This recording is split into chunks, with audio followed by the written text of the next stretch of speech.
பொதுவாக நம்முடைய வீட்டில் ஃபேன் போட்டாலும் ரொம்ப குளிருது, ஃபேன் போடாமே ரொம்ப குளிருது. அப்போ குளிருடைய அந்த அபாயம் இருக்குது எந்த அளவுக்கு மோசமானது என்பதை நம்மளால உணர முடியுது.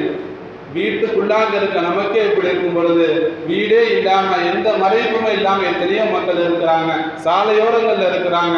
அவங்களுக்கு நாம உதவி செய்யும் பொழுது மிகப்பெரிய ஒரு அந்தஸ்து அல்லாஹ் தஆலா கொடுக்குறான், மிகப்பெரிய ஒரு சவாப் அல்லாஹ் தஆலா கொடுக்குறான். நபி ஸல்லல்லாஹு அலைஹி வஸல்லம் அவங்க சொன்னாங்க, ஐயுமா முஸ்லிமின் கஸா முஸ்லிமன் தௌபன் அலா ஒலி.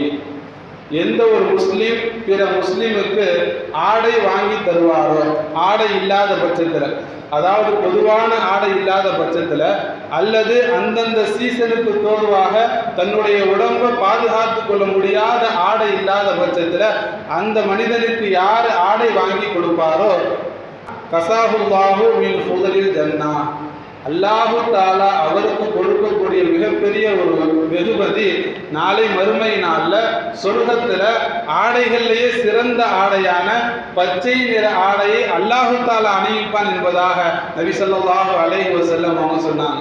எப்பேற்பட்ட ஒரு கூலியை பாருங்க. அல்லாஹு தஆலா வெறும் ஒரு சின்ன செயலாக இதை விடல.